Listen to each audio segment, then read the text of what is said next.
Well, we hope that we're on with you here. The time is 1:02 p.m. And we try to be on time, and every time something happens.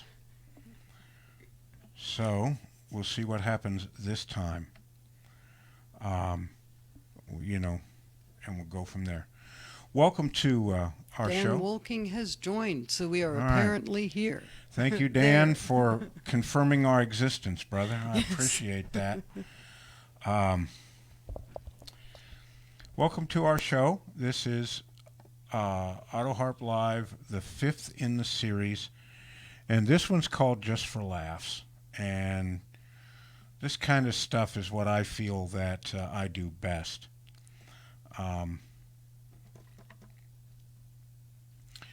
And it's what I've done most of my musical career, such as it is. And we may have others who watch this video later, but we are going to get right into it here after a quick pause to refresh.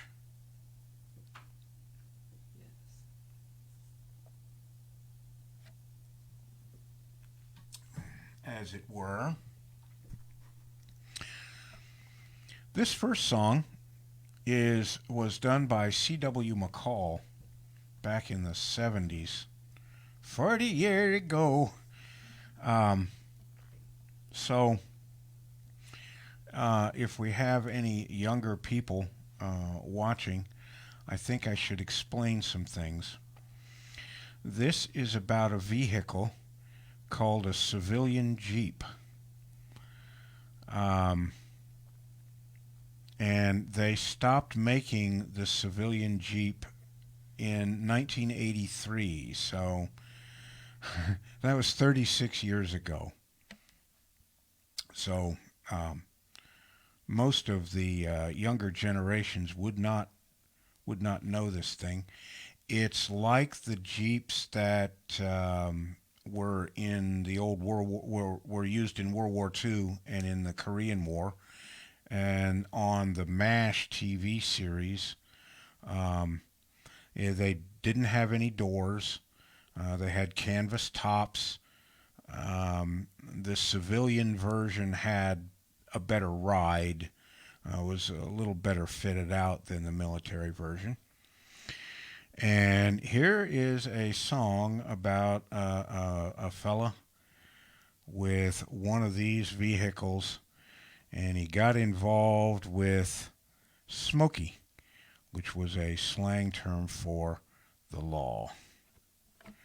Well, we went screaming through the valley where the nation of botany flows, through the mud and crud and cornfields where the marijuana grows, across the railroad tracks of Persia, up the hills and down the dales. Had a CJ5 with a four-wheel drive and Smokey on my tail. He picked me up at exit 12 on the I-680 ramp. I was doing 67 per when I rumbled through his trap. He commenced to whirl his flashing lights and he made his siren wail. I slipped on down to four-wheel drive with Smokey on my tail.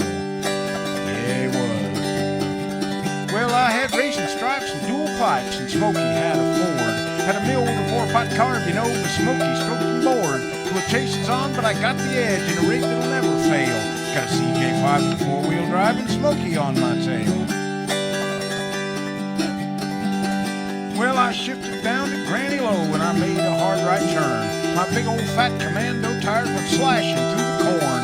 Tassels blew and the kernels flew and I looked like yellow hail. Just cooking alive with a four-wheel drive and Smokey on my tail.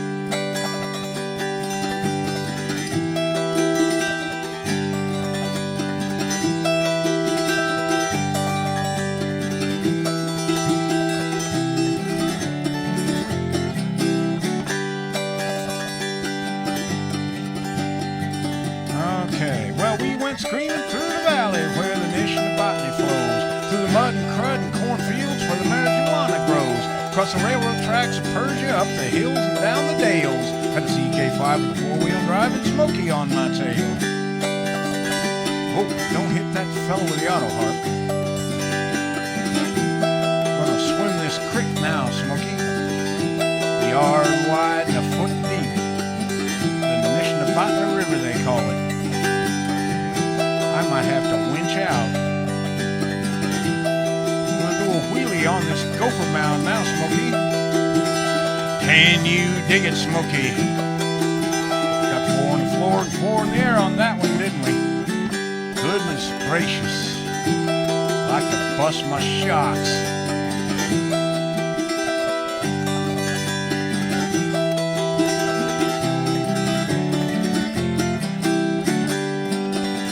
Well, now that Jeep of mine made Smokey whine. His rig was made of lead.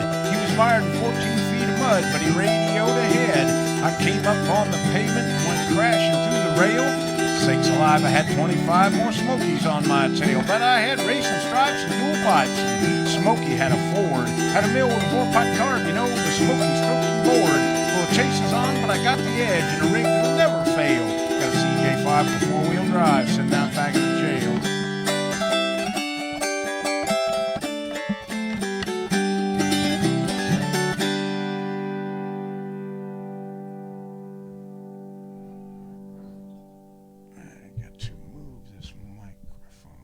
Just a little bit. Ah, I like that song. Yeah, me too. Yes.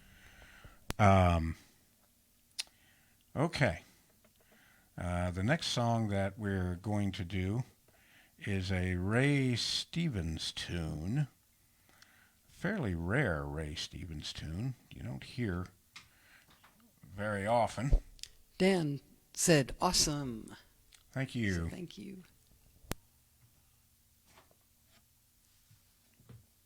We were interrupted with a phone call there. I don't know what that was all about.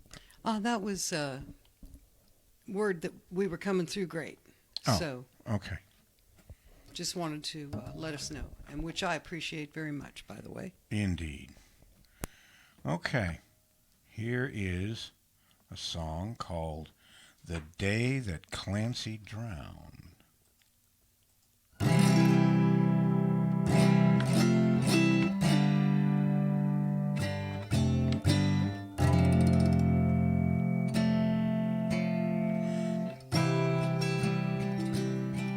In the town of old Milwaukee, back in 1982, he celebrated 40 years of making that famous brew.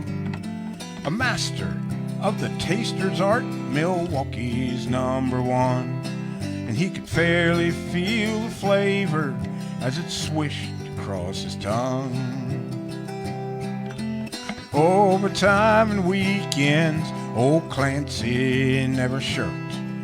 They said it was amazing how much Clancy loved his work, until that scorching afternoon when he made his final round. He fell into the 60,000-gallon vat and drowned. Oh, the day that Clancy drowned. You know, he could have called for help, but Lord, he never made a sound. We all tried to rescue him, but we didn't have no luck, 'cause he dived to the bottom and we couldn't pull him up. It was a solemn occasion when his buddies gathered round. They had to make arrangements for to put him in the ground.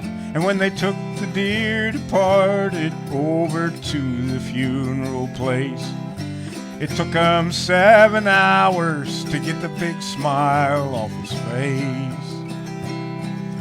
Brother Daniels preached the funeral, and he had some words to say about the life of Brother Clancy and how he passed away. Could it not have been avoided, said he, that he should meet such a tragic end?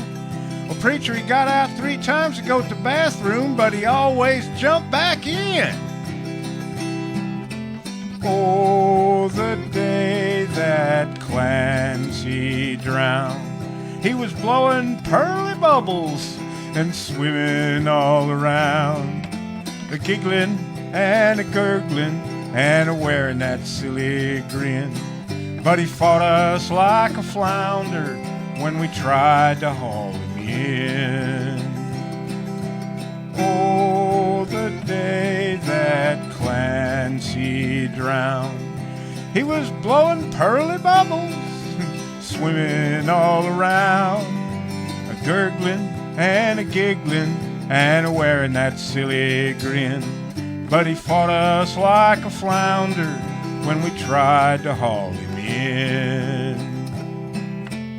Oh, the day that Clancy drowned. Poor old Clancy. Ah, what a way to go.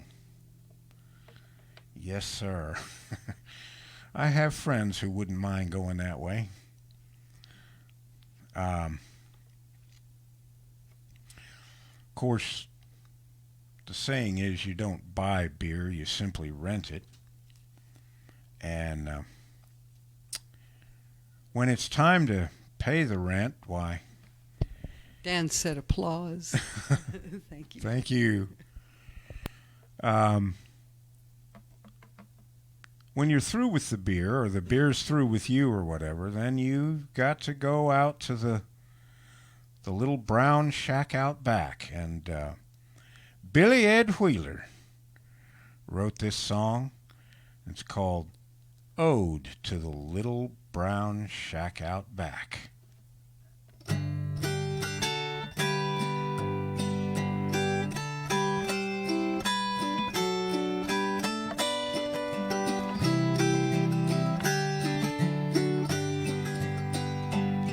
They passed an ordinance in the town. They said we'd have to tear it down. That little shack out back so dear to me. Though the health department said its day is over and dead, it stands forever in my memory. Don't let 'em tear that little brown building down. Don't let 'em tear that precious building down. Don't let 'em tear that dear old building down, for there's not another like it in the country or the town. It was not so long ago that I went tripping through the snow to that little house behind my old hound dog. There I'd set me down to rest like a snowbird on his nest and read the Sears and Roebuck catalog. I would hum a happy tune, peeping through the quarter moon, the way my pappy's kin had done before. In that quiet little spot, one's daily cares could be forgot. It gave the same relief to rich and poor. Don't let 'em tear that little brown building down. Don't let 'em tear that precious building down. Don't let 'em tear that dear old building down, for there's not another like it in the country or the town. It was not a castle fair, but I could dream my future there, build my castles to the yellow jacket's throne. I could orbit around the sun and march with General Washington, or be a king upon a golden throne. It wasn't fancy built at all. We had newspaper on the walls. It was air conditioned in the winter time.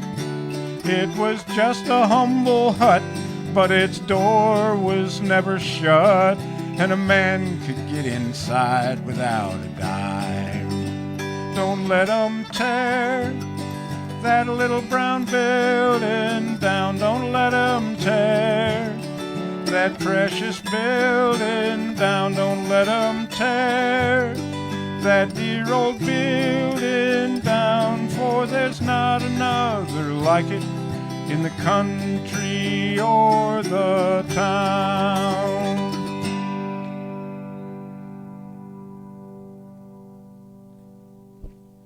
We have Charles Benjamin Harris who's joined. Benji. Hey, Benji. Amber's Welcome. here, and she says, Amber? hi, all sounds great. Nancy Beatty, Nan says, love it. And Good. Benji says, I'm here, sounds good. So, Well, thank you all for coming. I'm glad you could stop by and visit with us today. I wish you could be here in person. We'd probably play music all night. yes, we would. Yes, we would. Oh, man. I remember those days, and I want to do that so bad. I know, we both Get would together love that. and We would love see that. how many tunes we forgot. Oh, yeah. Okay. Speaking of second childhoods,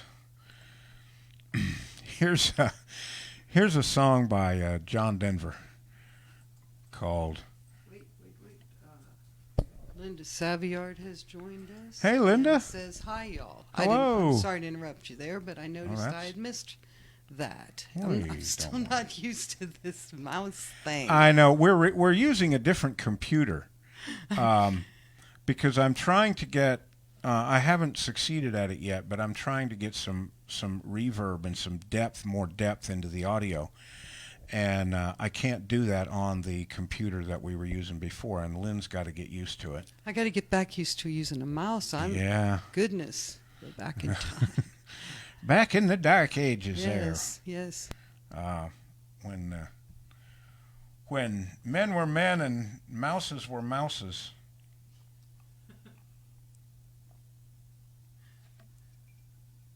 Or something. Okay, here's the next song. It's by John Denver.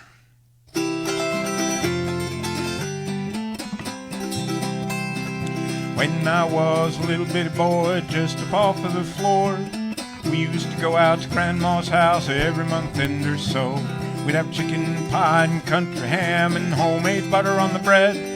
But the best darn thing about Grandma's house was a great big feather bed. It was 9 feet high and 6 feet wide and soft as a downy chick. It was made from the feathers of 4 to 11 geese, took a whole bolt of cloth with a tick. It would hold 8 kids, 4 hound dogs, and a piggy we stole from the shed. We didn't get much sleep, but we had a lot of fun on Grandma's feather bed.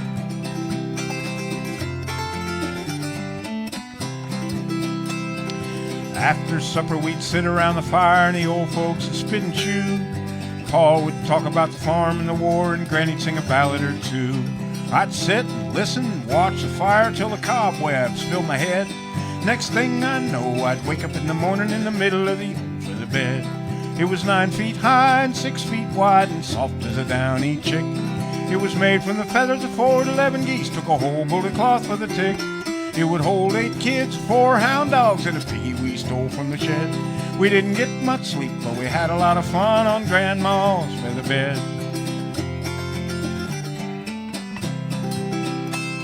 Well, I love my ma, love my pa, I love Granny and Grandpa too.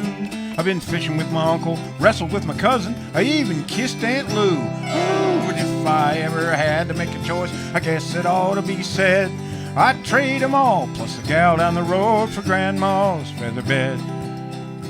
Might have to reconsider about the gal down the road. It was 9 feet high and 6 feet wide and soft as a downy chick. It was made from the feathers of 4 to 11 geese, took a whole bolt of cloth with a tick.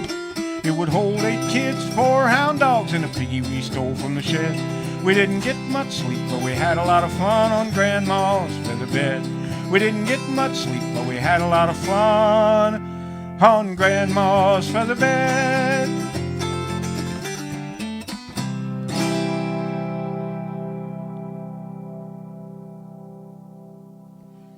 Have a couple comments. Amber said, I always love those times sitting around listening to you play. Wonderful memories. Thank you, Amber. Yes. And Linda Saviard said, we just listened to John Denver yesterday. Love him. And Yeah. Amber said, I love Grandma's Feather Bed. It is a good song. It is. We love John Denver. He was one of our favorites when we were getting to know each other. He was one we both really enjoyed. Country roads and such. Didn't plan this, so I don't know how well it's going to work, but let's do it anyway.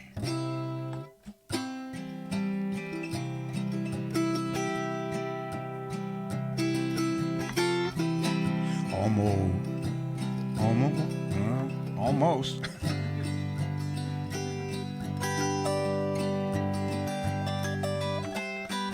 Almost heaven, West Virginia, Blue Ridge Mountains, Shenandoah River. Life is old there, older than the trees, younger than the mountains, growing like a weed. Country roads, take me home to the place I belong. West Virginia, Mountain Mama, take me home. Country roads, all my memories gather round her. Miner's lady, stranger to blue water, dark and dusty, painted on the sky, misty taste of moonshine, teardrop in my. Country roads, take me home to the place I belong. West Virginia, Mountain Mama, take me home. Country roads, I hear her voice in the morning now. She calls me. The radio reminds me of my home far away. Driving down the road, I get a feeling that I should have been home yesterday. Yesterday, country roads, take me home to the place I belong. West Virginia, Mountain Mama, take me home. Country roads, take me home to the place I belong. West Virginia, Mountain Mama, take me home. Country roads, take me home. Down country roads, take me home. Down country road.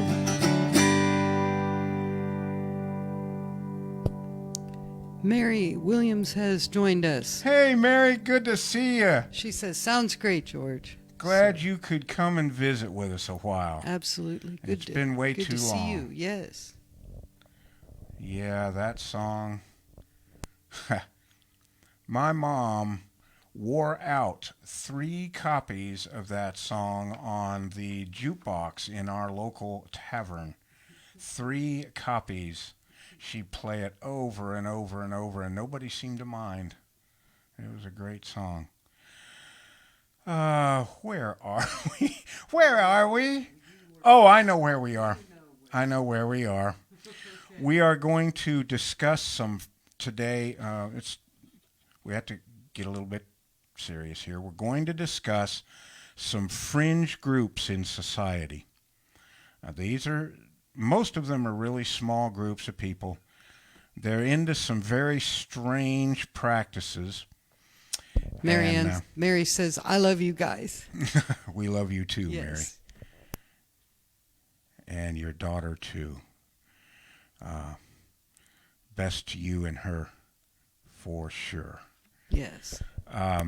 These fringe groups were described, elucidated, researched by that eminent sociologist back in the 60s, by that eminent sociologist and guitar player extraordinaire, Mason Williams.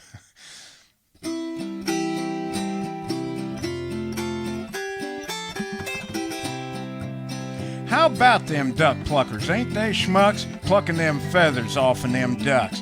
Plucking them... I knew that was going to happen. She got buried in a few feathers there. How about them duck pluckers? Ain't they schmucks? Plucking them feathers off of them ducks. Plucking them mallards, plucking them coots, pulling their duck haze out by the roots. Look at them duck pluckers, ain't they thieves? Some use tweezers, some use teeth. Them feather-filching duck pluckers hiding in the sticks, bugging them plucky ducks, getting they kicks. How to be a duck plucker, no way to duck it. Rustle up a duck and shoot, boy, just pluck it. There you go. All right, bit of a shaky start there, but that's all right. Okay, I will. I promise.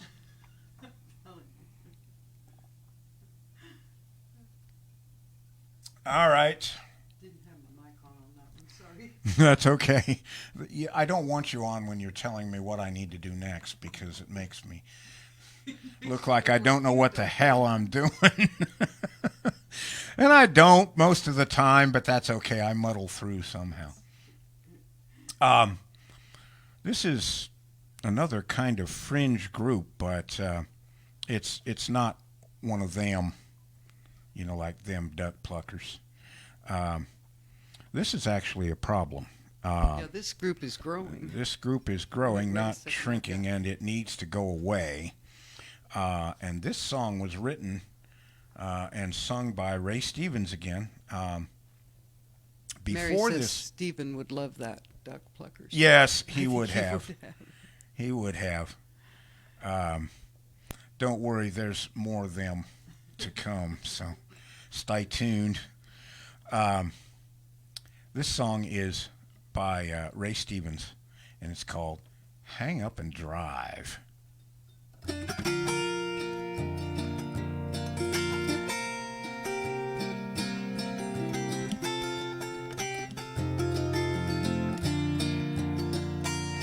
He had a cheeseburger in one hand, French fries propped up on the seat, an ice cold cola in his cup holder, and to make the scene complete, he was searching for a pen and paper to make a note of things to take home. Well, still he might have missed that concrete truck, but he was talking on his mobile phone. Hang up and drive, you're driving me crazy. Put down that phone, put both hands on your steering wheel. Hang up and drive, you're driving me crazy. That ain't no phone booth, boy, it's your automobile. She had a vanity mirror down in her face, messing with her hair. In her high-rise four-wheel drive, sitting way up in the air. She'd just put on her makeup, plugged her curling iron into the dash. But when she tried to dial her mobile phone, that's when she heard the crash. Hang up and drive, you're driving me crazy. Put down that phone, put both hands on your steering wheel.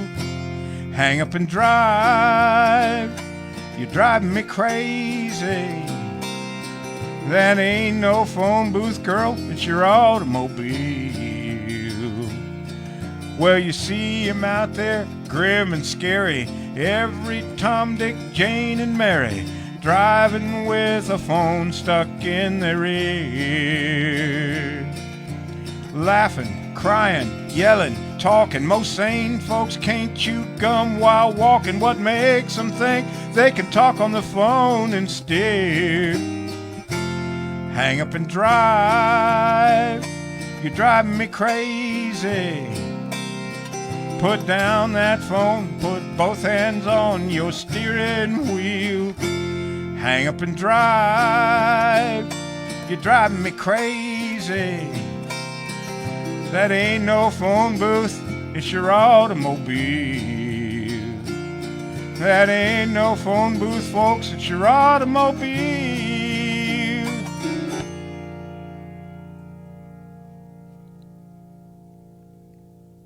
Yeah. Hang up and drive. I like like that song. This is a song that was a hit in 1968 or 69. I can't remember. It was in the summer of one of those years. It was done by Johnny Cash.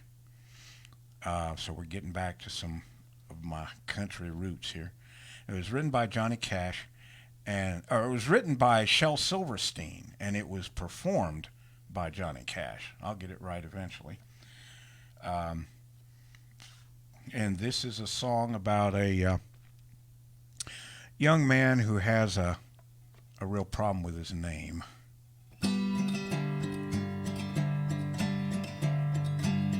Well, my daddy left home when I was 3. He didn't leave much to Ma and me, just this gold guitar and an empty bottle of booze.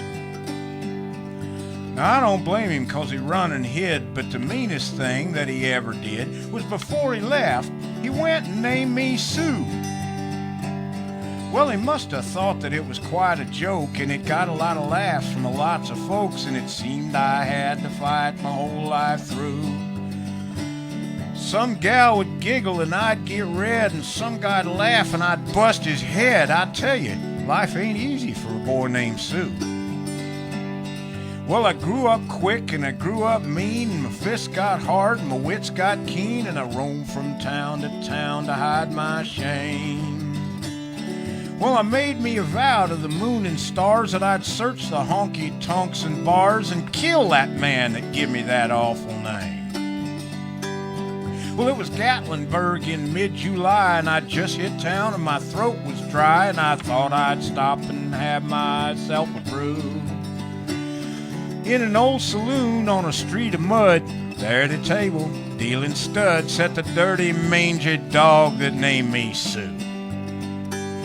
Well, I knew that snake was my own sweet dad from a worn-out picture that my mother had, and I knew that scar on his cheek and his evil eye.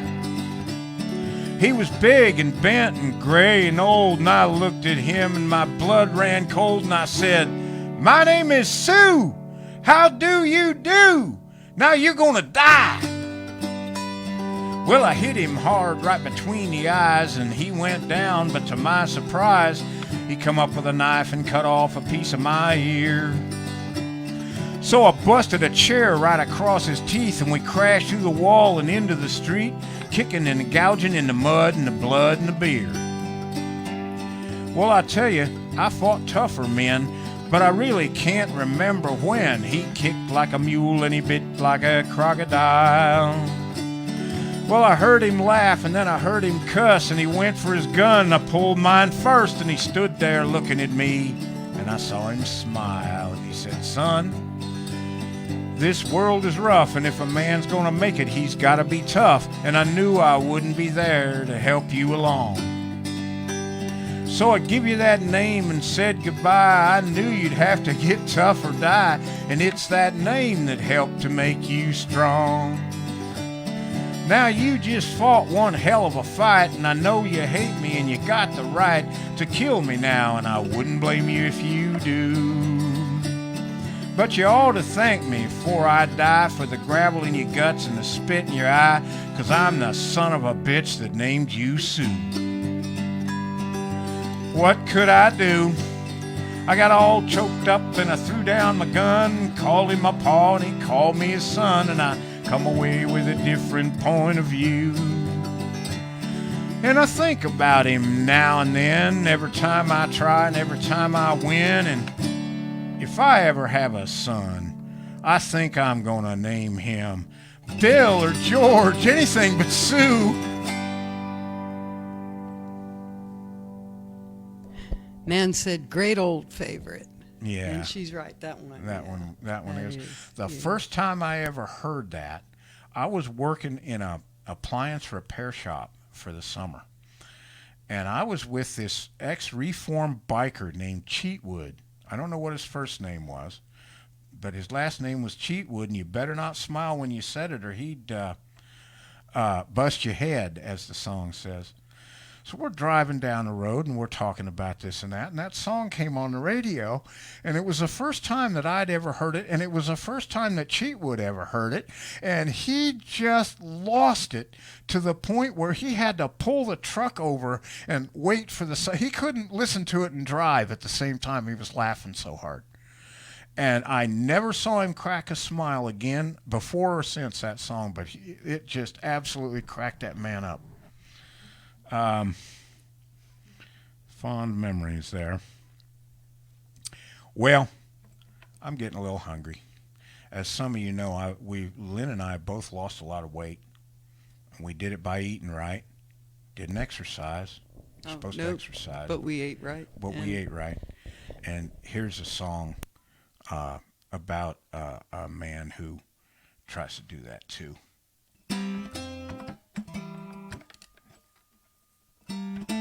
I love that organic cooking, and I always ask for more. They call me Mr. Natural, on down to the health food store. I only eat good sea salt, white sugar don't touch my lips. And my friends are always begging me to take them on macro body trips. Yes, they are. Odd night I take down the strong box that I keep under lock and key, and I go back to my closet where nobody else can see. And I open that door so slowly, and I look out north and south. Then I pull out a Hostess Twinkie and pop it in my mouth. In the daytime I'm Mr. Natural, just as healthy as I can be. But at night I'm a junk food junkie. Good Lord, have pity on me. Now at lunchtime you can always find me at the Whole Earth Vitamin Bar, sucking down a plain white yogurt from a hand-thrown pottery jar. Then I sip a little home-pressed cider, have a carrot stick for dessert, wipe my face in a natural way on the sleeve of my peasant shirt. Oh yeah. When the clock strikes midnight and I'm all by myself, I work that combination on my secret hideaway shelf. Then I take out some Fritos, corn chips, Dr. Pepper, and an old pie. Then I set back in glorious expectation of a genuine junk food high. In the daytime I'm Mr. Natural, just as healthy as I can be. But at night I'm a junk food junkie.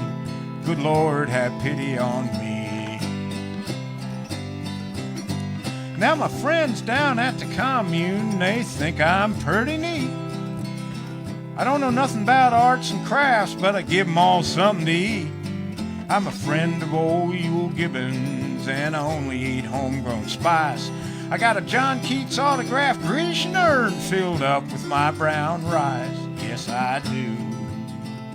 Oh, folks, but lately I have been spotted with a Big Mac on my breath, stumbling into a Colonel Sanders with a face as white as death. I'm afraid someday they'll find me just laid out on my bed, with a can of Pringles potato chips and a ding-dong by my head. In the daytime I'm Mr. Natural, just as healthy as I can be. But at night I'm a junk food junkie. Good Lord, have pity on me.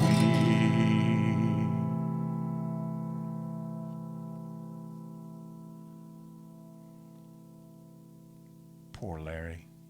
I know. He's a junk food junkie. That song was done by Larry Gross, and I think it's the only hit the man ever had. He's one of those one-hit wonders. I can't even find anything else by him on YouTube or anywhere. So, I don't know. I don't even know if the song was on an album. Maybe he just cut him a 45. Remember the 45 RPM record with the big hole in the middle? Oh, my. 7-inch record. You put a whole stack of them on there, and they'd play one after the other. Yeah. Those were the days. Mary says, good one. Ah, glad you liked it, Mary. We go back, some of those vinyl records back when we were kids. They were different colors. You had red ones and yellow ones, and I don't know. Blue one and a yellow one. And the wrong. Yeah. Burst into a bonus there. Little boxes. I wonder how many people that are listening to this have heard that. I don't know. I have no idea when that came out. Ah, what the heck.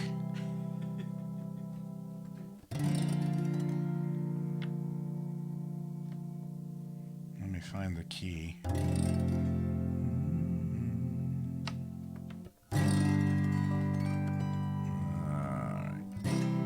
Dan Walking. Yummy. Yes, Dan. Yeah, buddy. Here's a Tom Paxton tune. It's called Little Boxes. Little boxes on the hillside, little boxes made of ticky-tacky, little boxes, all the same. There's a green one and a pink one and a blue one and a yellow one, and they're all made out of ticky-tacky and they all look just the same. And the people in the boxes all went to the university where they all get put in boxes, little boxes all the same. They call them doctors, they call them lawyers, they call them business executives, and they're all made out of ticky-tacky and they all look just the same.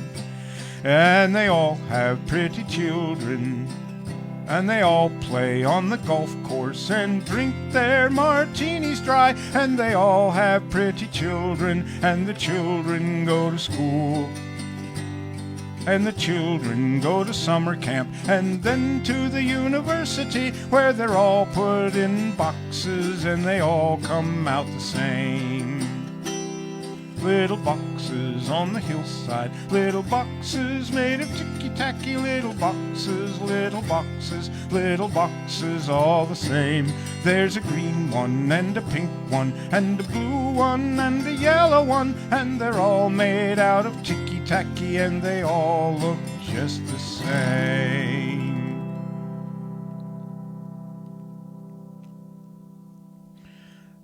Tom Paxton was brilliant.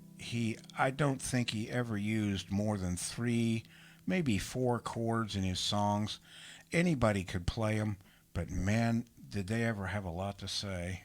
Mary said, OMG, it's been years since I heard that song. Wow, memories. Yeah. But he has written, didn't he write Marvelous Toy? He did. And that one goes back a ways, too. Yep.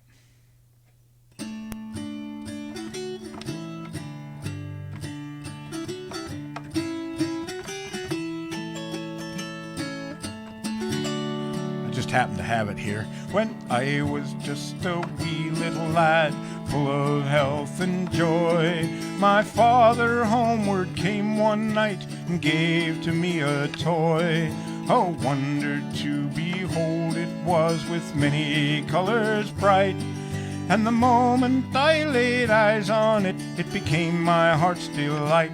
It went zip when it moved, bop when it stopped, whirr when it stood still. I never knew just what it was, and I guess I never will. The first time that I picked it up, I had a big surprise, for right on its bottom were 2 big buttons that looked like big green eyes. I first pushed one, then the other, then I twisted its lid, and when I set it down again, here is what it did. It went zip when it moved, bop when it stopped, whirr when it stood still. I never knew just what it was, and I guess I never will. It first marched left, then marched right, then marched under a chair, and when I looked where it had gone, it wasn't even there. I started to cry, and my daddy laughed, for he knew that I would find, when I turned around, my marvelous toy a-chugging from behind. It went zip when it moved, bop when it stopped, whirr, when it stood still. I never knew just what it was, and I guess I never will. Now the years have gone by too quickly, it seems. I have my own little boy, and yesterday I gave to him my marvelous little toy. His eyes nearly popped right out of his head. He gave a squeal of glee. Neither one of us knows just what it is, but he loves it just like me. It still goes zip when it moves, bop when it stops, whirr when it stands still. I never knew just what it was, and I guess I never will. I never knew just what it was, and I guess I never will.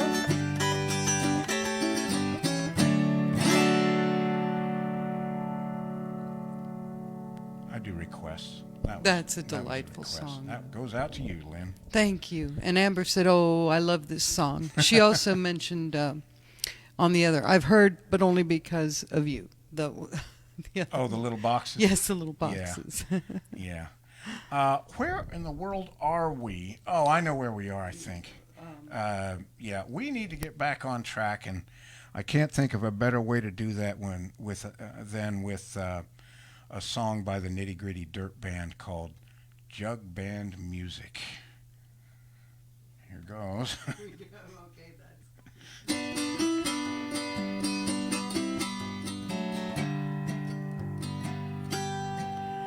I was down in Savannah eating cream and bananas when the heat just made me faint.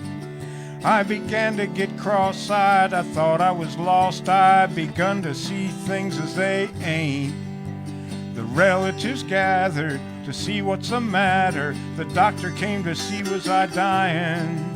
And the doctor said, give him jug band music, it seems to make him feel just fine. I was told a little tale about a skinny as a rail 8-foot cowboy with a headache. He was hung up in the desert swatting rats and trying to get a drink of water with his knees getting mud caked. Well, I tell you in a sentence how he stumbled into Memphis, Tennessee, barely crawling, looking dust baked. We gave him a little water, a little bit of wine. He opened up his eyes, but they didn't seem to shine. And the doctor said, give him jug band music, it seems to make him feel just fine.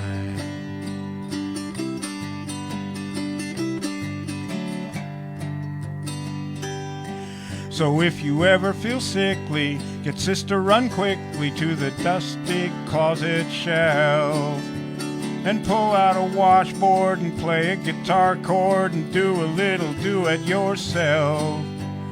Call on your neighbors to put down their labors and come and play the hardware in time. And the doctor said, give him jug band music, it seems to make him feel just fine. I was floating in the ocean grease with suntan lotion when I got wiped out by a beach boy. He was surfing when he hit me, but jumped off his board to get me, and he grabbed me by the armpit like a child's toy. Well, we staggered into land with all the waiters eating sandwiches and trying to mooch a towel from the hoi polloi. He emptied out his eardrums, I emptied out mine, and everybody knows that the very last line is the doctor said, give him jug band music, it seems to make him feel just fine.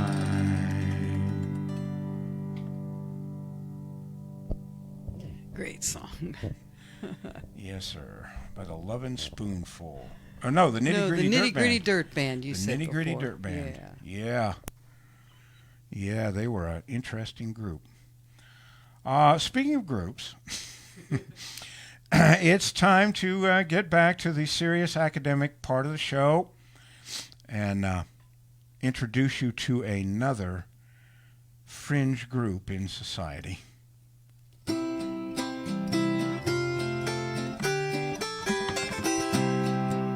How about them moose goosers? Ain't they recluse? Down in the boondocks, goosing them moose, goosing them big moose, goosing them tiny, poking them matty moose in their hiney. Look at them moose goosers, ain't they dumb? Some use an umbrella, some use their thumb. Them obtuse moose goosers slipping through the woods, poking them snoozy moose in their goods. How to be a moose gooser, it'll turn your puce. Get your gooser loose and rouse a drowsy moose. Now, those people aren't only dumb, but they're courageous, because mooses are mean. Now. I've heard that. And they're big. They probably don't like that whether you use your umbrella or your thumb. It's a big creature. Yeah, it is. It's a big one. The people who run the Iditarod sled dog race lose dogs every so often to moose attacks. So they're not like Bullwinkle Jay. They're not nice. What's next? Oh yes. Well, now I like to stay upbeat. I like to stay upbeat, but we've got a funeral to go to here. This actually made the news. This really happened. It's another Ray Stevens song about a funeral that just didn't quite go the way everybody expected.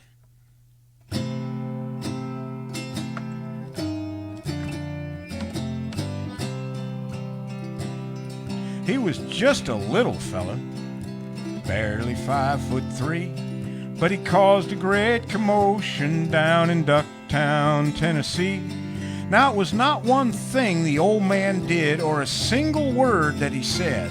In fact, the trouble didn't start till 3 days after he was dead. It was a military funeral with the family gathered round to show the old man honor and to ease him in the ground. But a murmur spread throughout the crowd and the mourner's blood ran cold when up pulled a big squad car marked Tennessee State Patrol. It was the old man's youngest son doing 25 to life for burning down his brother's trailer and running off with his wife. The family was divided, held together by a shaky truce, and a woman yelled, "I still love you, Earl!" and all hell broke loose. Brothers, sisters, uncles, cousins, knife and fist fights by the dozens, yelling, spitting, fighting, hitting. What a sight to see at the Ducktown knockdown family funeral fight. It started in the afternoon and it went on half the night. 10 were stabbed, 2 were shot, nobody walked or talked quite right. After the Ducktown knockdown family funeral fight.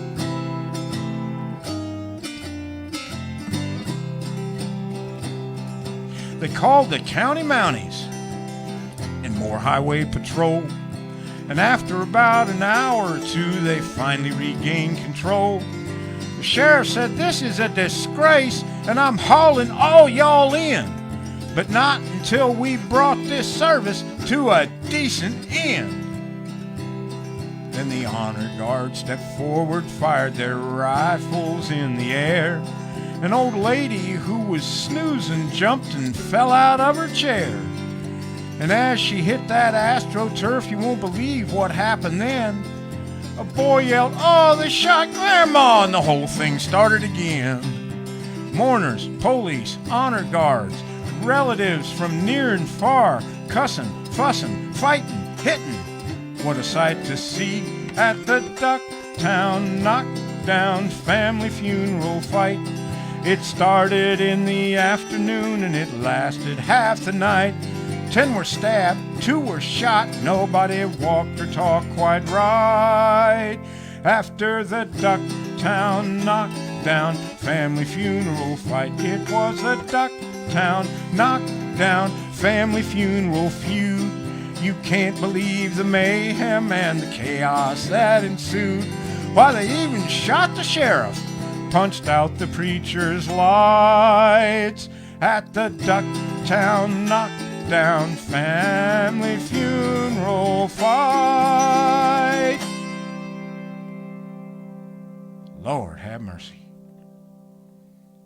Bunch of rowdy rednecks. They really shouldn't serve beer at funerals. No. I just really don't think they should. Well, yeah.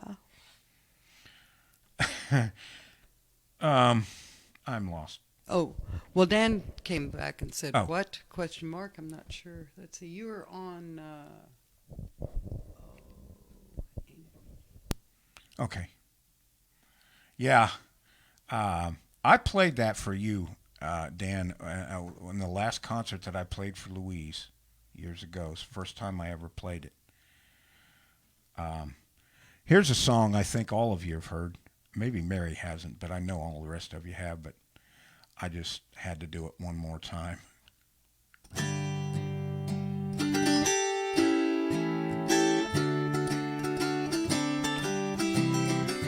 Well, there ain't many men who are lucky enough to have one as long as mine.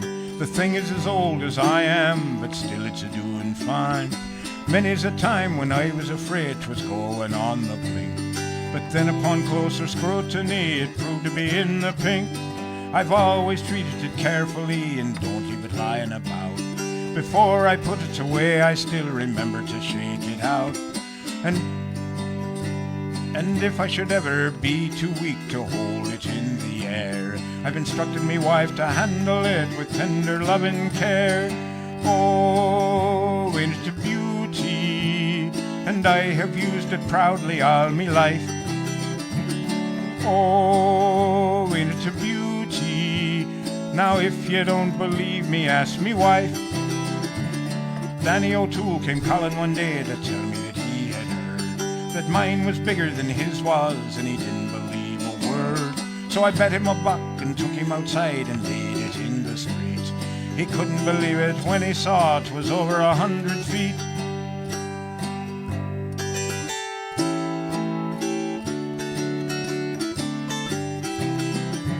One summer I happened to be out of work, and during me leisure hours I'd do a good turn by using it to water the neighbors' flowers. I met a young lass who needed it bad and used it for a week. Though it was abused for days on end, it never began to leak. I use it a lot in the summer, I use it a lot in the fall, but I'm willing to bet in the springtime I use it the most of all. I've used it in December on a cold and wintry day, and written me name in a snowbank that was over a block away. Oh, ain't it a beauty? Oh, the fellas envy my technique. Oh, ain't it a beauty? They hate me every time they take a peek. Though I must admit that it hasn't been used for 4 to 5 months or more. It's hanging there just as ready as it ever has been before. And you can be sure that I will soon be using it for years. 'Cause it's the finest length of garden hose they ever sold at Sears.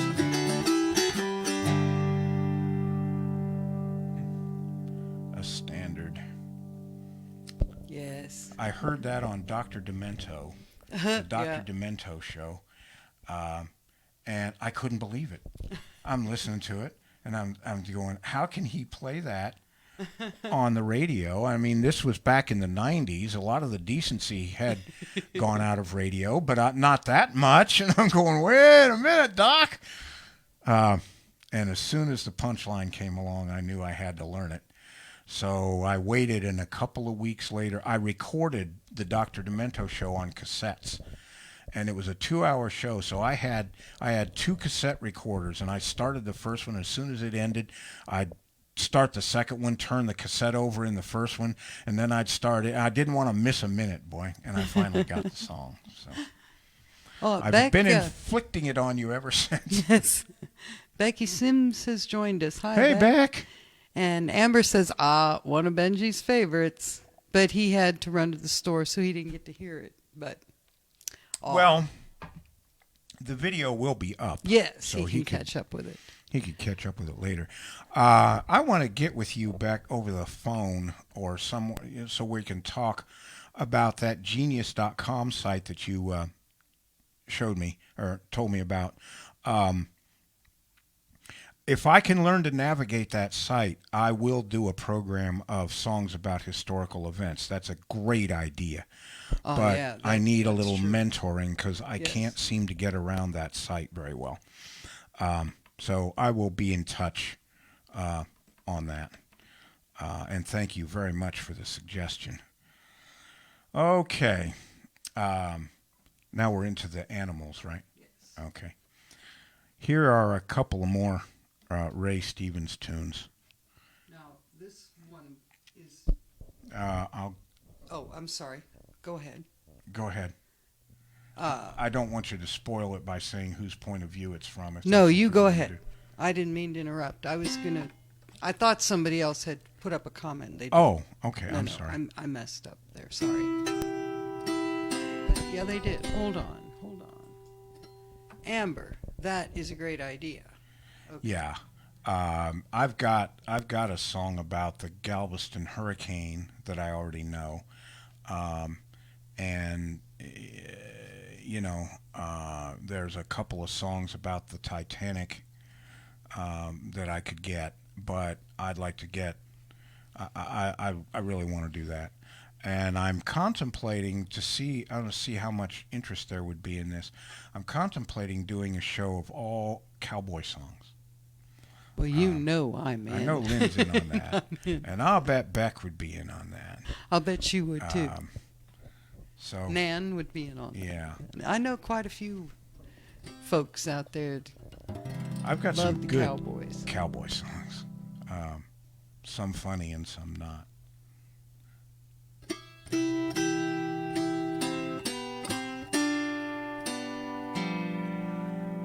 You know, if dogs could sing, here's a song that might be sung by one of man's best friends. She said, I'm tired of being treated like a dog, I'm out of here. When I heard those words, it really made me perk up my ears. I know she's been mistreated, but what she said is wrong. If he'd have treated her like a dog, she'd have never gone. If he had rolled around and played with her on the floor down in the den, taken her for nice long walks, given her a bath and then dried her off, rubbed her tummy, scratched her behind her ears, well, I'll bet you a bag of kennel ration that she'd still be here if he had only treated her like a dog. Happy ever after would have been their epilogue. She'd have never strayed away from home. She'd have wagged her tail and tagged along if he had only treated her like a dog. He calls me prince, treats me like a king. But when it comes to her, I don't know why he can't do the same doggone thing. Like wash her dish and water bowl every night like he does mine. Compliment her, give her little treats from time to time. Let her out all on her own every now and then. Well, I'd have had me some stiff competition to be that man's best friend. If he had only treated her like a dog. Happy ever after would have been their epilogue. She'd have never strayed away from home. She'd have wagged her tail and tagged along if he had only treated her like a dog. If he had only treated her like a dog.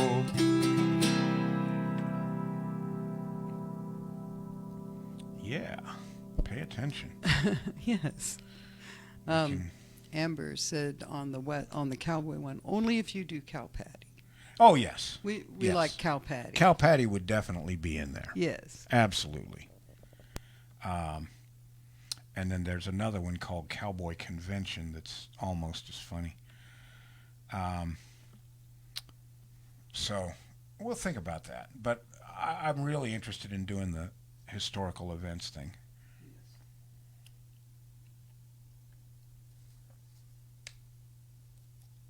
And then I have to insert a comedy show in between. I've got to get back to my roots, for whatever that's worth. I believe in equal time. So here's a song, again by Ray Stevens, called The Kitty Cat's Revenge.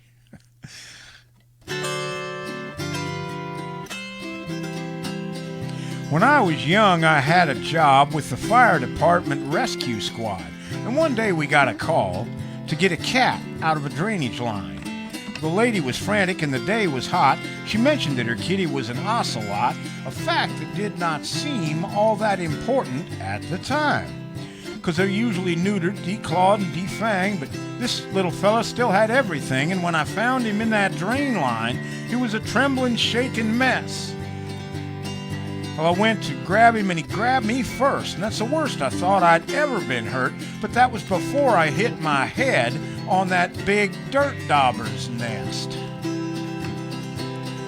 Since I was on my knees anyway, I figured I'd offer up a little prayer. Lord, have mercy on me, save a place in heaven for me, 'cause we're running out of room in this drainage pipe. The cat and the bees don't need no help, they're doing just fine all by themselves, but anything you could do for me, Lord, I'd sure be much obliged.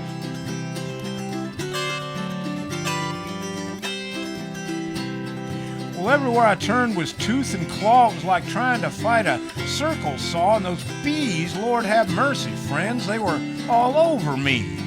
It was a stinging, biting, clawing fight.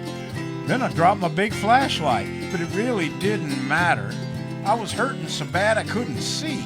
On my hands and knees, I couldn't stand up. I couldn't turn around, so I had to back up, but I could not see or remember which way I had come in from. Well, I took a wrong turn and the grade got steep. Me and the cat dropped 30 feet, and most of those bees followed us on down to that sewage treatment pond. You talk about stepping in it, friends. I was in it up to my clavicles. Lord, have mercy on me, save a place in heaven for me, 'cause all of my strength is nearly gone. The bees are stinging and the cat can't swim, and I can't get away from either one of them. I think it's time you intervene, Lord, and called somebody home. Well, my buddies found me and pulled me free, and friends, I looked like a Christmas tree, and they sprayed the bees and gave the lady back her cat. I went home and showered about 14 times, got bandaged up, and I did just fine, but in my whole life I've never smelled so bad or hurt quite like that. And I remember praying, Lord, have mercy on me, save a place in heaven for me, 'cause we're running out of room in this drainage pipe. The cat and the bees don't need no help, they're doing just fine all by themselves, but anything you could do for me, Lord, I'd sure be much obliged. Anything you could do for me, Lord, I'd sure be much obliged.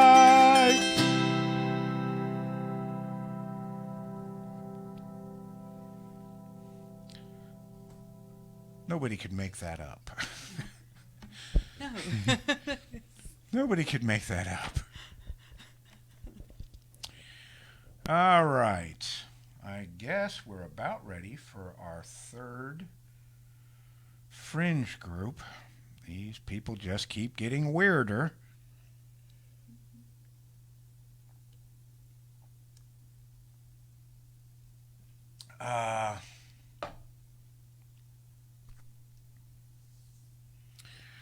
Back in the 60s, people had discovered getting high,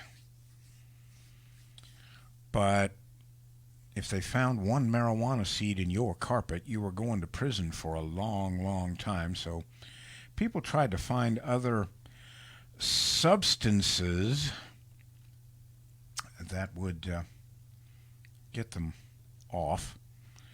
They scraped the stuff off the insides of banana peels and baked it in the oven and smoked that. And they smoked hops. Hops belongs in beer, not in your pipe, but, Anyway, here's a group of people who discovered that they could get off on the defensive secretions on the skins of certain verdant amphibians. Here we go.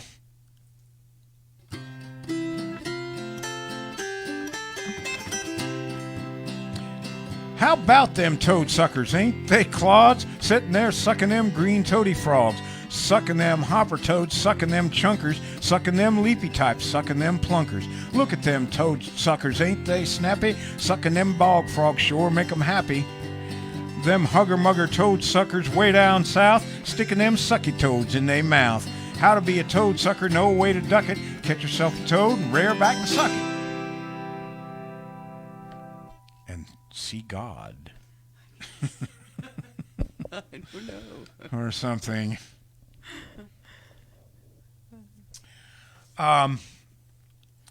Then there are accidents that cause wondrous results. The discovery of penicillin was an accident. The next song here is about I got a big grin face from Amber, the crying eyes, laughing face from on that. Yes. Thanks, Amber. This one ought to get a smile out of somebody, and it would incense all the straight-laced people out there. But since there aren't any that I know of, we'll do it anyway. This is a song about a traffic accident that precipitated all kinds of interesting things.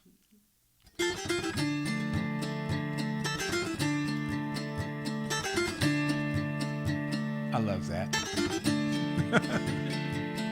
Just outside of Johnson City, on a dark and twisting road, in a Kenworth 18-wheeler with a heavy shifting load, he was pushing through to Binghamton, though the hour was getting late. Pfizer's finest on a mission to the pharmacies upstate. He was on a holy mission. There were men who couldn't wait for his 30,000 pounds of Viagra. He'd caught 700 miles since he climbed into the rig. Just another 25 or so would finish up that gig. But the trailer hit an oil slick and down the hill did fly. Oh my, till it landed at the bottom in the town's water supply. It was instant rigor mortis, what a horrid way to die. Save your son, shield your daughter, there's Viagra in the water. Look out. All over Johnson City, people rising with the dawn. They drank their morning coffee, took their showers, watered lawns. And who could have predicted all the changes up ahead? Men were getting up for work and then hurrying back to bed. So many called in sick, you would have thought a virus spread. Down at the courthouse coffee shop, they stared in disbelief as a pack of thirsty lawyers started filling out their briefs. And at the local college, the young men appeared much smarter. No comma solo mysteries, they simply studied harder. Now water on the rocks is the latest party starter. Save your son, shield your daughter. There's Viagra in the water.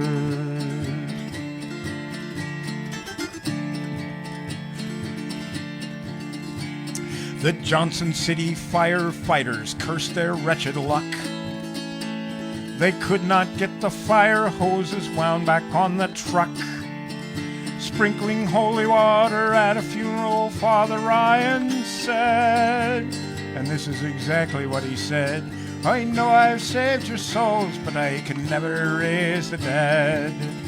Would a couple of strong men help me now to close the casket lid? Old man Whitesburg took a shower of his life. He marched into the kitchen and he called out to his wife. She knew something was up as he stood naked at the table, holding 2 cups of coffee and a half-defrosted bagel. It had been at least a decade since the last time he was able. Save your son, shield your daughter, there's Viagra in the water. Believers in miracles, the pilgrims came in hordes. The waters of Viagra proved more popular than Lourdes. And those who quoted scripture, they found it hard to sell that those who chose to be anointed were pointed straight to hell. And despite their dire warnings, the crowd began to swell. Some hardened politicians came into town one day. With their permits and their pipelines, pumped the waters all away. From the heart of Johnson City grows the mournful cry of men. But the women knew another truck was coming through, and when, don't worry, there's a truck next week. We'll spread that oil again. Save your son, shield your daughter, there's Viagra in the water. Sing it with me, it's not hard. Save your son, shield your daughter, there's Viagra in the water. Save your son, shield your daughter, there's Viagra in the water.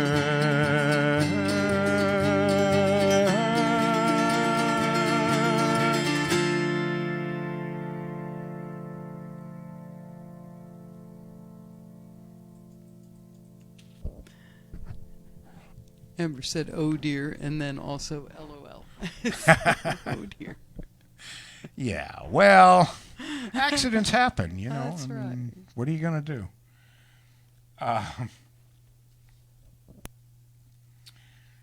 Here's another song that I think you've all heard before, but it's an old Irish song. I don't know who originally did it.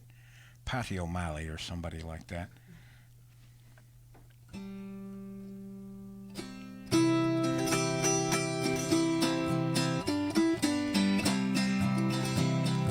I came home the other night as drunk as I could be, when I saw a horse in the stable where my horse ought to be. I asked my wife, my pretty little wife, to explain this thing to me. What's a horse doing in the stable where my horse ought to be? She said, you old fool, you drunken fool, can't you plainly see? That ain't nothing but a milk cow my granny gave to me. Oh, I've traveled this whole world over, and I guess I've traveled more. But a saddle on a milk cow I've never seen before. I came home the other night as drunk as I could be, when I saw a hat on the hat rack where my hat ought to be. I asked my wife, my pretty little wife, to explain this thing to me. What's a hat doing on the hat rack where my hat ought to be? She said, you old fool, you drunken fool, can't you plainly see? That ain't nothing but a chamber pot my granny gave to me. I've traveled this whole world over, and I guess I'll travel more. But a J.P. Stetson chamber pot I've never seen before.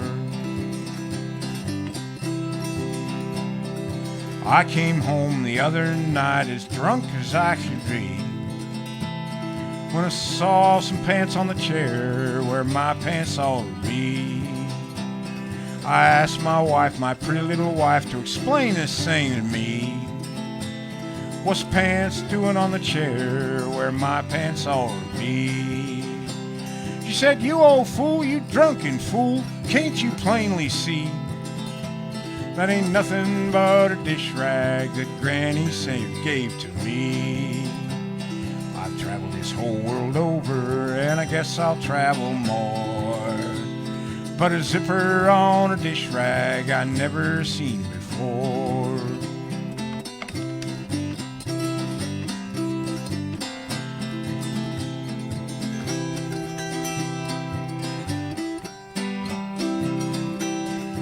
I came home the other night as drunk as I could be, when I saw a head on the pillow where my head ought to be. I asked my wife, my pretty little wife, to explain this thing to me. What's a head doing on the pillow where my head ought to be? She said, you old fool, you drunken fool, can't you plainly see? That ain't nothing but a melon my granny gave to me. I've traveled this whole world over, and I guess I'll travel more. But a mustache on a melon I've never seen before. Amber liked this one too. She said, oh, favorite. I'm glad you liked it, Amber.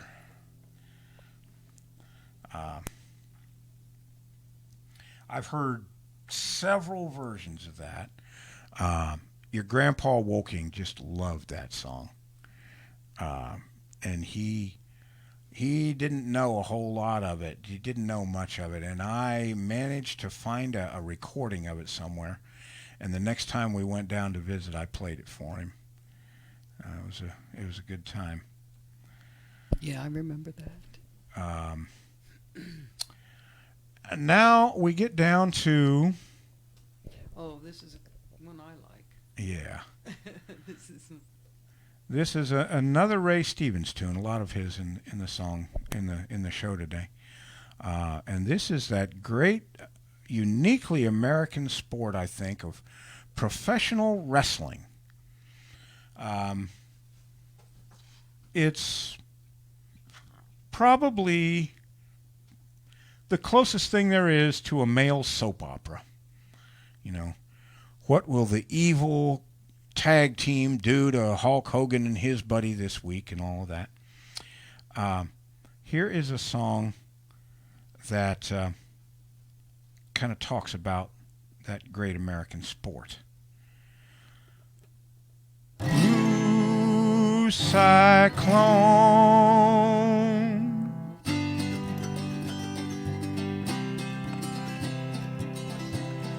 my wife went out of town a year or so back, left me at home by myself to batch, and after 5 straight nights of TV, I was ready to scream.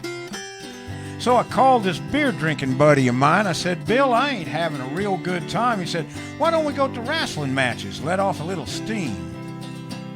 The main event was the Spider from Parts Unknown with his trusty partner, the Blue Cyclone. They were going up against a team that never had been beat. Well, I'd never seen the matches before, and the crowd was backed up plumb out the door, but me and old Bill lucked out and got ringside seats. Well, they rang the bell and all hell broke loose. My legs was shaking like a rubber goose. I'd never seen anything like this, not even in the war. The cyclone put the vulture in an airplane spin. Then he body slammed him and did it again. I didn't see how that old boy could take much more. It was just about then, in the thick of things, my buddy Bill threw a chair in the ring, and that's when I knew we'd better be heading for the door. 'Cause I saw the cyclone looking at us, rubbing his head and starting to cuss, and I knew if he caught us, he'd break Bill's neck for sure. Well, where we parked wasn't very far, but Bill ran so fast he beat me to the car, locked the doors, and wasn't about to let anybody in. I turned around and the cyclone was there, and he said, "Hey, punk, you forgot your chair." And from the look in his eye, I knew this was the end. Well, he body slammed me 2 or 3 times, put his arms around me from behind, and pile drive me right there on the hard concrete. He broke both of my arms and 3 of my ribs. It's the closest I've ever come to being killed, and the last thing I remember before he put me to sleep. Blue cyclone.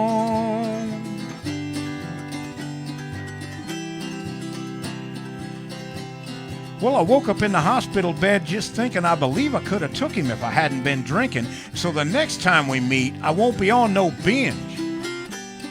'Cause I see that cyclone. I ain't been the same since we had that fight, and I see the cyclone in my dreams at night, and I'll never be content until I get revenge. I called up Bill and told him my plan, and all he said was, "Right on, man, I'd do the same darn thing if it'd been me." It all happened so quick when that car door slammed, it must have broke something 'cause the door lock's jammed. You was down and he's gone before I could get free. He said, "Listen, since you're thinking about taking him again, I know 2 old boys that weigh 210. They'd tackle a grizzly with a switch in the woods at night."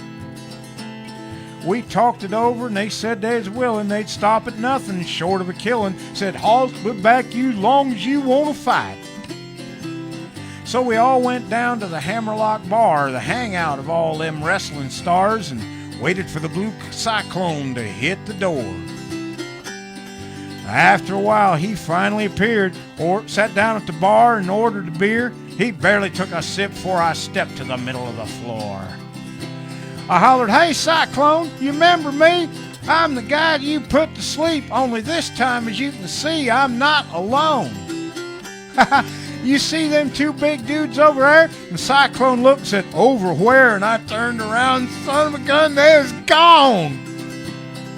Cyclone looked at me and grinned and said, "Okay, punk, here we go again. Seems to me that some guys never learn." Then he waded through them tables and chairs, put a full Nelson on me and grabbed my hair, and when he threw me to the floor, I started to get concerned. When I come to, they're just wheeling me in. The doctor said, "Oh, you again?" I said, "Doctor, how long you think it'll be this time?" He said, "Boy, if you don't leave the cyclone alone, one of these days you ain't going home. You're going to need an undertaker's services, not mine."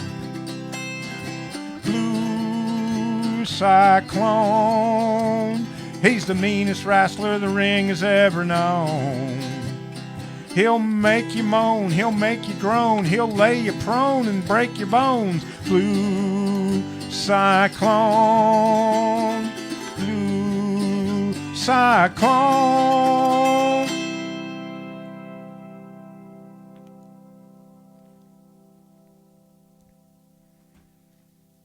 Yeah.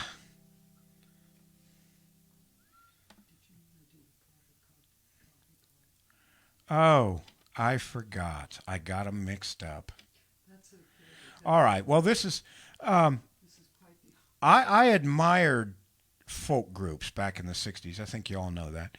And the thing that a lot of them like to do for their very ending number, like the way I improvised there. Oh, yes, that's very good. Oh. What they a lot of times would do for their very end number was a sing-along. And that's what I'm going to do.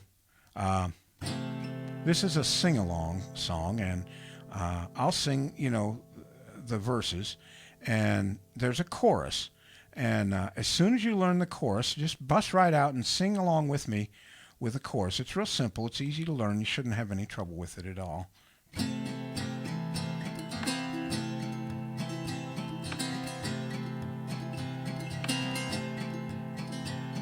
A sultan sat on his oriental mat in his harem in downtown Persia. He took a sip of coffee, just a drip, and he said to his servant, curse ya. Ah, curse ya, curse ya, curse ya. That's the worst cup of coffee in Persia. Here's your chorus. 'Cause all I want is a proper cup of coffee made in a proper copper coffee pot. I may be off my dot, but I want a proper coffee in a proper copper pot. Iron coffee pots and tin coffee pots, they are no use to me. If I can't have a proper cup of coffee in a proper copper coffee pot, I'll have a cup of tea. See? Simple. Next time. You got it? Just jump right in. That's right. In days of old, when knights and men were bold and whiskey was much cheaper, Ben Turpin rode to the coffee shop and showed his pistols to the keeper. And he said, stand and deliver, can't you see I'm all a quiver? 'Cause all I want is a proper cup of coffee made in a proper copper coffee pot. I may be off my dot, but I want a proper coffee in a proper copper pot. Iron coffee pots and tin coffee pots, they are no use to me. If I can't have a proper cup of coffee in a proper copper coffee pot, I'll have a cup of tea. Come on, a little more participation here. I heard some voices out there, but a little louder. Okay, There's come no on. way. Here we go. Bonaparte found that he was in a cart when he lost that Waterloo fight. He gave his sword to Wellington, my lord, and he said, you British can't half fight. Now we're here at Waterloo, sir. Tell me, what am I having with you, sir? Another chance here. 'Cause all I want is a proper cup of coffee made in a proper copper coffee pot. I may be off my dot, but I want a proper coffee in a proper copper pot. Iron coffee pots and tin coffee pots, they are no use to me. If I can't have a proper cup of coffee in a proper copper coffee pot, I'll have a cup of tea. That's better. You're getting it now. King Solomon and his queen would carry on, so we read in the ancient scandals. He gave her lots of silver coffee pots with diamond legs in the handles. And said the Queen of Sheba, I'd rather have any old tea bag. 'Cause, last chance, all I want is a proper cup of coffee made in a proper copper coffee pot. I may be off my dot, but I want a proper coffee in a proper coffee pot. Iron coffee pots and tin coffee pots, they are no use to me. If I can't have a proper cup of coffee in a proper copper coffee pot, I'll have a cup of tea. All I want is a proper cup of coffee made in a proper copper coffee pot. I may be off my dot, but I want a proper coffee in a proper copper pot. Iron coffee pots and tin coffee pots, they are no use to me. If I can't have a proper cup of coffee in a proper copper coffee pot, I'll have a cup of tea. All I want is a proper cup of coffee made in a proper copper coffee pot. I may be off my dot, but I want a proper coffee in a proper copper pot. Iron coffee pots and tin coffee pots, they are no use to me. If I can't have a proper cup of coffee in a proper cup of coffee pot, I'll have a cup of tea. Oh my goodness. Thank you for a great participation there. I really always enjoy that. Always love to have people Emma sing said, along. how are you doing that? With lots of practice. It's the word copper. They just, but And you I got won't to even have repeat copper. some of the things I said by accident while I was practicing. Oh dear. I'm going to do one more. This is serious. We are only 3 days away from the 18th anniversary of 9/11. 3,000 people were killed that day. I think everybody who was old enough to remember, except for maybe certain liberals, knew exactly where they were and exactly what they were doing on that terrible day. And there were a lot of songs written about 9/11, a lot of angry songs about going over there and kicking butt and all of that. But this song by Tom Paxton is the only one that I bothered to learn. It's called The Bravest. The first plane hit the other tower right after I came in. It left a fiery, gaping hole where officers had been. We stood and watched in horror as we saw the first ones fall. Then someone yelled, get out, they're gonna kill us all. I grabbed the pictures from my desk and joined the fight for life. With every step I called the names of my children and my wife. And then we heard them coming up from several floors below. A crowd of firefighters with their heavy gear in tow. Now every time I try to sleep, I'm haunted by the sound of firemen pounding up the stairs while we were running down. And when we met them on the stairs, they said we were too slow. Get out, they yelled at us, the whole thing's gonna go. They didn't have to tell us twice, we'd seen the world on fire.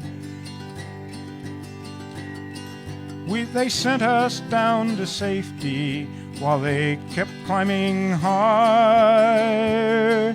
Now every time I try to sleep, I'm haunted by the sound of firemen pounding up the stairs while we were running down.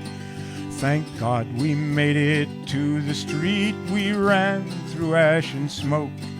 I didn't know which way to run. I thought that I would choke. Then a fireman took me by the arm and pointed me uptown. Then, Christ, I heard him whisper as the towers came roaring down. And now I go to funerals for men I never knew. The pipers play Amazing Grace as the coffins hove in view. They must have seen it coming as they turned to face the fire.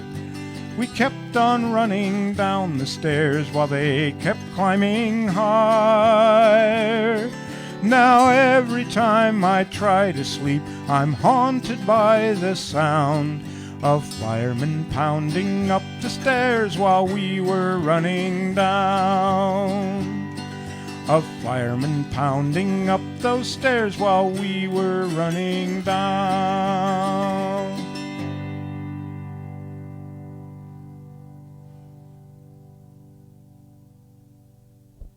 Amber said, as I feel this one is so powerful. Oh, and on the coffee pot, Linda said, thought that was great. Now she wants some coffee. Yeah. And I know that does that to me too, Linda. That song. But that Tom Paxton, he has such a way. He's got just a few chords. Yeah, that song is just a 1-4-5 progression, you know, as so many of his songs are. Marvelous Toy is like that. He's one of my favorite folk singers, although he wrote a lot more songs than he sang because he wasn't really a very good singer. But I think we have one more thing left on our agenda. Yes, one more. One last group. Now. Oh, no. Oh, no. Who are these guys? Another one of them. Right. And I have to confess, your humble entertainer was once a member of this group, and I'm not ashamed of it. I think a lot of you, if you think back about it, are probably members of this one too.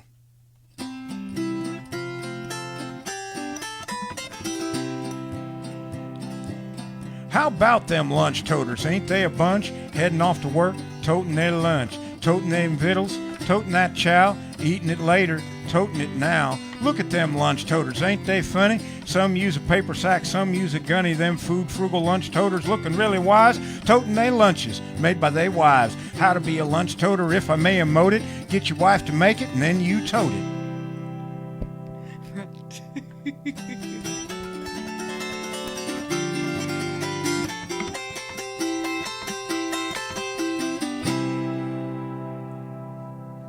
And as Porky Pig said, that's all, folks. All, folks. Yes. I want to thank every one of you for coming by.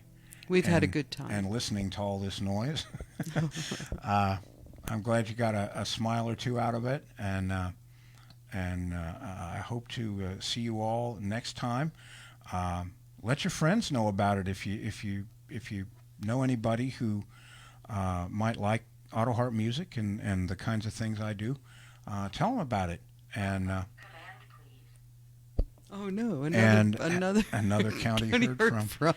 And if you're not already following Autoharp Down Home, the Autoharp Down Home page, follow that, and you'll get posts about, whatever nightmare I dream up next. Amber said, I had so much fun. Well, we did too. We did too. I always enjoy these. They're never easy. There's something always goes wrong. It's a challenge, but it's worth it. It's great. Minute, it's great to be with all of you and visit with all of you. It's almost as good as being there. And I hope we could all get together someday. And Nancy says, great to be here again. So good to have you. Thanks, Nan. Yes. You really awfully nice. And Mary, it's nice of you to drop in too. I hope you'll come back and see us again real soon. And with that, I guess we will go ahead and wish you a very good Sunday afternoon, a great work week next week, and all good things until we meet again.